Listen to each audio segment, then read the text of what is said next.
بسم الله والصلاة والسلام على الحبيب المصطفى، وأهلا وسهلا بكم غالياتي في فيديو جديدة.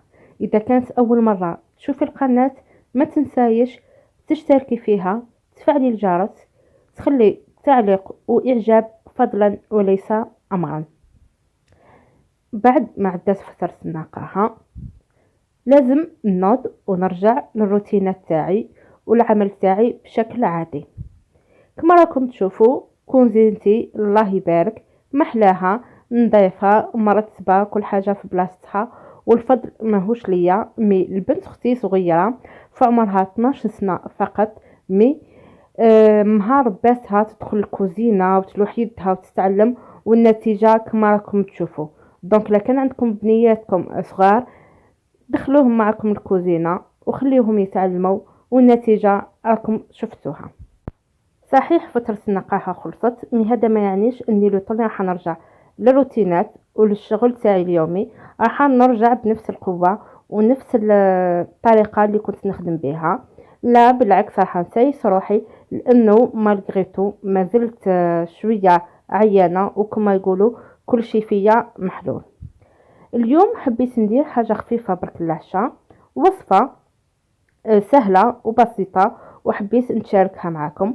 ولكن كبداية بديت بالعصير البرتقال، بما انه رانا في وقته، فحبيت نستغل الشيء هذا، ومن طون نعودوا نفسنا انه لو طون يكون عندنا امكانيه نتحصلوا على عصائر طبيعيه فنعتمدوا عليها مش على المشروبات الغازيه. بالنسبه لوصفتنا لليوم راح تكون كبد دجاج على الطريقه التركيه.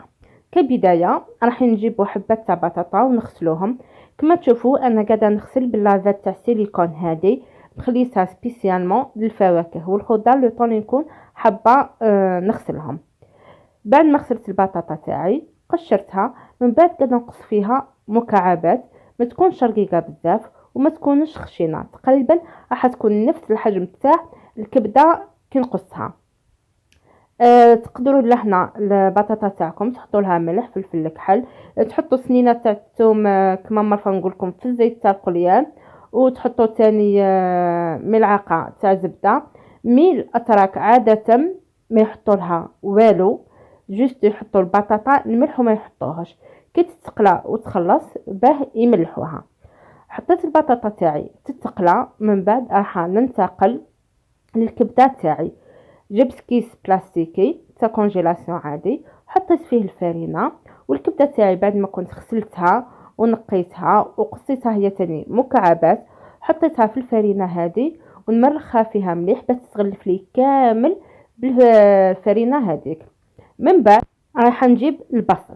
اذا كان عندك البصل هذاك تاع الكعبر نجيبه راس صغير نقصوه جوانح، وطبعا هذه تاع الريش تاني ما نستغناوش عليها، نستعملوها. وراح نستعملو ثاني الفلفل الحلو. انا للاسف ما كانتش عندي متوفره البصله تاع بيصال، فاستغنيت عنها واستعملت تاع الريش فقط، و كربوط تاع فلفل الحلو. الفلفل الحلو اكيد راح يمد نكهه خاصه مع الكبده هذه. حنا عاده مناش عارفين نستعملوه مع الكبده، مي في مصر في المشرق بصفه عامه تركيا ايتو يستعملوا بزاف الفلفل والبصل مع الكبده. لهنا كانت البطاطا تاعي التقلات. بعد ما تتقلى في نفس المقلاة، ما كثرش الماء مازلنا في فتره النقاهه، صفيت الزيت فقط وحطيت البصله والفلفل الحلو. لكن كنتي درتي البصله تاع الكعابر هذيك حطيها هي صح في الاول مع الفلفل يتقلاو شويه، واخر دقيقه حطي البصله تاع الريش. مي انا كما قلت لكم ما عنديش البصله تاع الكعابر ما حطيتهاش، ولا حطيت الفلفل مع البصله هذه باسكو انا من النوع اللي نحب الفلفل تاعي يبقى كروستيون، يبقى يتقرمش. لكن تحبيه يدبل حطيه هو ساعه الاول، من بعد حطي البصله. الكبده تاعي صفيتها من الفائض تاع الفرينه. صراحه انا في الاول كي درت الفرينه درتها جوست باسكو الوصفه تقول هكا، مي من بعد اكتشفت انه لو طوني درتها في الفرينه الكبده تاعي هذيك ما طلقتش الماء تاعها وبقات طريه وجات ما شاء الله. لو طوني الكبده قاعده تتقلى، انا واش درت؟ رجعت المركز البرتقال اللي كنت درته معكم، لا كان شفيتو حطيت لو زاست تاع تشينا وحطيت العصير به باللوب بالبودور، وحطيت السكر. دونك لهنا نصفيه. لكن كنتي حابه تكونجيليه فتكونجيليه في المرحله هذه بلا ما تزيدوا له الماء، ولكن كنتي حابه تستعمليه مباشره فكما راكم تشوفوا زدت له كميه من الماء. اكيد الماء حسب الرغبه، ذوقي وشوفي حتى توصلي للنكهه اللي راكي حابتها. تاع الزوج تاعي حطيت له عسل برتقال صافي. بصح تاعي زدت له الحليب. علاه؟ لانه انا لو كان كثر من الفيتامين سي في الليل بزاف مش راح نرقد، فباه نخفف من التاثير تاع الفيتامين سي زدت له الحليب. واكيد يبقى اختياري، انا نحبه بالحليب، اللي تحب تشربه وحده ما كانش مشكل. الكبده تاعي كما راكم تشوفوا اتقلات، ما تلقطش الماء تاعها او الدم تاعها هذاك. درك راح زدت مغرفه تاع زبده، راح تمدلها نكهه ما شاء الله.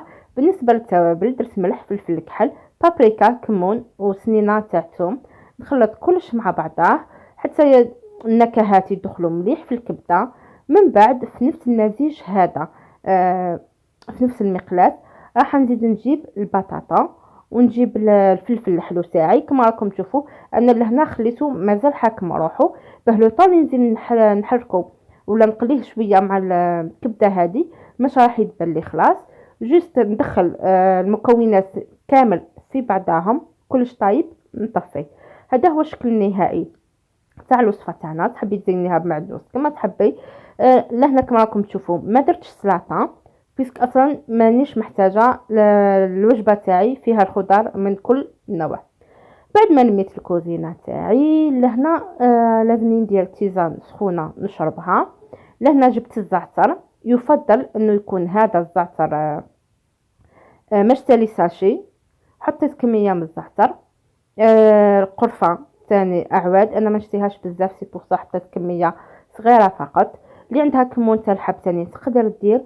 هادو من بين اهم المواد اللي ينصح بهم المرأة بعد ما تفارق ولا بعد ما تزيد لتنظيف الرحم.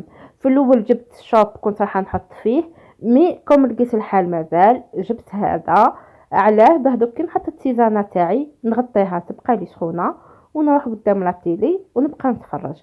لهنا كما راكم تشوفوا مانيش قادره نصفي فيها، بيسك اصلا الزعتر هذاك راح وكل يترسب في اسفل الكاس تاعي ومش راح يديرونجيني. ملا كان حبيتي تصفيها صفيها، واكيد تخليها على الاقل 5 دقائق ولا باه تطلق المفعول تاعها، وما تخليهاش تغلي فوق النار. درناها منقوع وليس مغلى. من بعد ما وجدت التيزانه تاعي كما قلت لكم رحت قابلت التلفزيون وبقيت سهره حتى وقت شويه متاخر يعني، بس تخلط لي الرقاد ما بين الليل والنهار تالما عقبت لا بيريود هذيك وكل رقاد. نتمنى لا فيديو تاع اليوم عجبتكم. الى اللقاء.